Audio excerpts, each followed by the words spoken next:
In 1948, Disney released Melody Time, the 10th film in its animated canon. Back then, films were made on budgets that were tight and stories that were light. Put more simply, this is a package film, combining 7 animated shorts into 75 minutes of runtime. 50 years later, Disney would then release that film on VHS. Ever since then, one short in particular has had a massive impact on me, to the point where it has me questioning my relationship with work. Usually in my reviews, I like to talk about the animation, the music, the characters, but not this time. Here, I want to answer one simple question. Does The Legend of Johnny Appleseed glorify work? Well, in order to find out, we first have to take a look at the story. We start with Johnny Appleseed, a man who's fairly content with his life. He plants his apple trees and even thanks the Lord for his good crop. Oh yeah, I guess I should mention this short is heavy into the Christian tradition. If that bothers you in any way, feel free to skip this video, but I consider it a fair game considering that John Chapman himself, a real human being by the way, was also of the Christian faith. Anyway, Johnny's planting his trees when he notices some pioneers going west and longs to be with them, in part because he thinks they're doing the real important work, while John, meanwhile, is just planting those useless old apple trees. At that exact moment, Johnny's guardian angel appears. He doesn't look like a typical angel, rather he takes the appearance of a pioneer. Johnny exclaims, "Oh, angel, I wish I could go west, but I'm just too weak." His angel counters by saying, "Well, you know how to plant apple trees, and with apples, you can do anything." Johnny makes up more excuses. He doesn't have the gear and the tools. The angel says, "Well, you got a bag of seeds, you got a pot to cook in, and a holy book to read? Go on out there." There's a whole song and dance that ends with, "Get them apple trees a-growing, there's a lot of work out there to do." And so, Johnny leaves to do his work. He plants apple trees, gets into some altercations with animals, and wait a minute, is that Chip and Dale? That's crazy. Anyway, this continues on for 40 years, and his work ends up helping the pioneers. It also helps everyone out west, because it gives them hope to do their job. With that synopsis out of the way, we can go back to our original question. Does this short glorify work? Well, it sure does seem to. Counting on my hand, we have a song about work. Johnny spends all his time working. He's the ideal employee, never complains, does his job, inspires other people to work. There's also the context in which this film came out in. It was 1948, right after World War II. America as a country was looking to rebuild, so how convenient is it that Disney puts out a story about the everyman willing to play his part in order to serve their country? In this viewing, Uncle Sam could be seen as the angel. He drafts John into service with nothing more than a mission and a prayer. And that's not even touching on the religious aspect of it all. There's been plenty of times throughout history where people use religion as an excuse to do someone else's dirty work. Remember the Crusades? The fact of the matter is religion is built for purpose. Being in a group is part of that purpose, and that can often be used to control. Quote, "Faith without works is dead."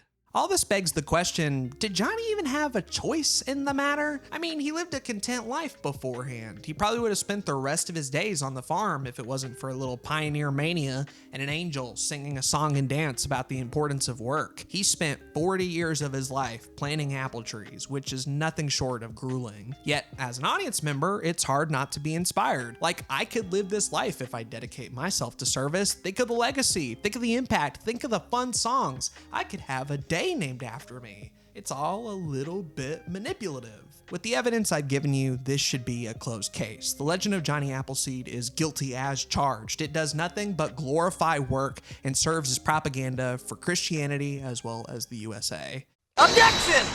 On the other hand, though, I feel like it would be a little simplistic to summarize this entire short as go work and don't question anything, in part because we, as human beings, feel the need to work, even without religion, even without the forces of capitalism. Deep down inside us, we all have a passion, a drive, a dream that we want to achieve, and we're more than willing to put the work into it. I know work is a loaded term. It often carries a negative connotation in our head. We picture working long hours with little pay, damaging our community and our planet. But just for a second, picture work outside the corporate job. You work on your house, you work on your car, you work on your body, you work on your mind, you work work on your skills and your dream and passion. I think that's relatively healthy. That's not manipulation by any outside power. And look, I think work also helps ease our anxiety. There's a phrase, chop wood and carry water. You have less time to worry when you're working on something. I truly believe work is not the invention of society, but rather a part of human nature, something that ultimately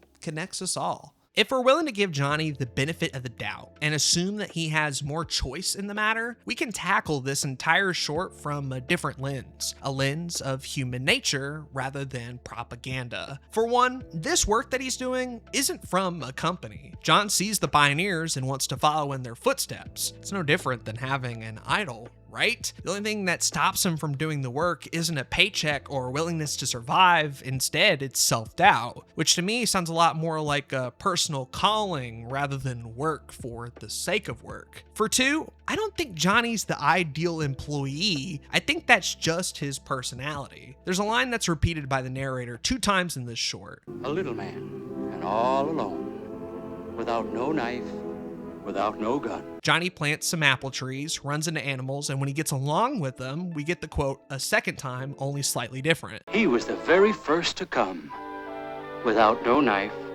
without no gun. This is repeated for 2 reasons. For one, it enhances the legend. Not only did he spend 40 years planting all those trees, but he did it without no knife, without no gun. It makes him sound bigger than he actually was. The second reason it's repeated is to back up the narrative from earlier. Remember at the beginning, Johnny thought he couldn't be a pioneer because he didn't have the gear or the equipment, right? The gear in this case are knives and guns. That's what pioneers used to survive in the wilderness. Johnny didn't have those things and thought he couldn't be a pioneer because of them. The angel told him that none of that mattered, and it ended up being true. This gives Johnny some much needed agency. He doesn't fit the pioneer mold, yet was able to do real pioneer work. The short isn't arguing to do things the right way to be a model employee. The advice is to follow your dream and to do it the way you want to. I think that idea can be applied to a modern context as well. Apologies for comparing an American legend to, well, a YouTuber, but it's my video, so I'm gonna do what I want. In the content creation space, you often see these gurus or advice channels. They sell plugins and courses and knowledge. They glorify how to do something rather than why. The problem is, at least in human history, the why is often so much more important than the how. If you don't have a passion or a story to tell, then none of that gear is going to matter, nor is the random algorithmic advice you get every 2 weeks. The reason these gurus are so successful comes down to another truth. People are uncomfortable with the unknown. They want a path to leave that uncomfortable feeling deep inside. For many, the way to get rid of that fear is to simply fill it up with knowledge. And hey, that makes sense. I think what this short teaches us though, is that when you're faced with the call, you already have everything you need to be successful. Simply by putting in the work and doing the reps, you will get to go where you need to go without no knife, without no gun. If you want to record voiceovers without a Shure SM7B, you don't have to buy one. If you want to make tech videos without a NordVPN sponsorship, you never have to call their number. If you want to make sick animations without buying a $30 plugin, you can learn the skills. We come up with so many excuses, reasons why we can't do the things we want to do, when in reality, there are no rules. Being yourself is the selling point. You have more agency than you realize. Simply by having a message and not copying everybody else, audiences will be attracted to that and enjoy your content for how you make it. But we don't want to do that, right? We want to talk about the how. We want to boil Johnny's story down to, well, the reason he made it was because he had a guardian angel. The reason that YouTuber got big was because he collaborated with another guy. We want to debate 1,000 methods, seeing which one's applicable to us when you have to find your own method. You have to cultivate your own inner peace, not for your success, rather for your sanity. You don't want to puncture your tires before you even leave your driveway, right? You have to believe that if you put the work in, everything will work out in the end. And I don't mean in the end in terms of being a successful content creator. I mean simply wherever you end up in the end will be the right fit for you, so long as you give it an earnest effort.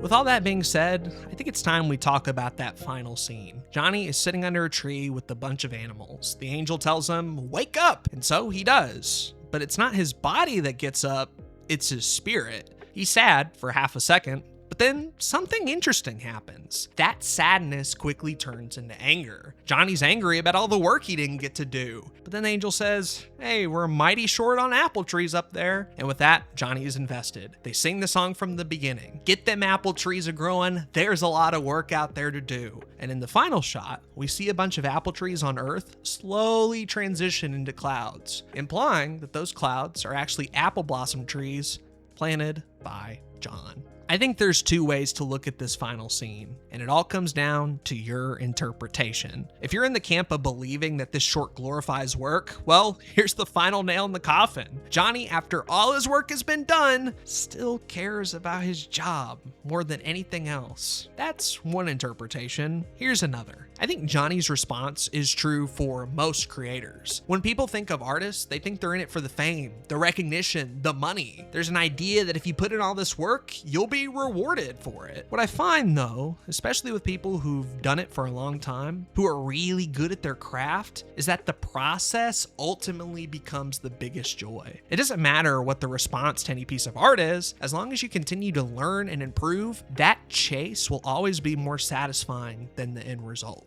So I think it's realistic for a guy who planted apple trees for 40 years to love the work so much that he wants to continue doing it. Ultimately, that's Johnny's story. It's not my story. I'm still coming to terms with my relationship with work. I think on the one hand, I like the idea of purpose. I like the idea of a higher calling. On the other, I don't want to spend every day of my life working. That sounds miserable. I have wants, needs. I want to be doing other stuff than recording YouTube videos in this office all day. Perhaps the ultimate answer is in balance. Doing the things you want in the way you want to do it. Creating your own heaven on earth.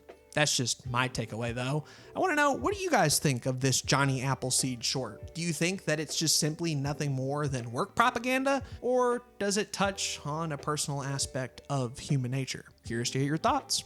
I'm Aiden of Blue Couch Productions, and I'm signing off. Bye-bye.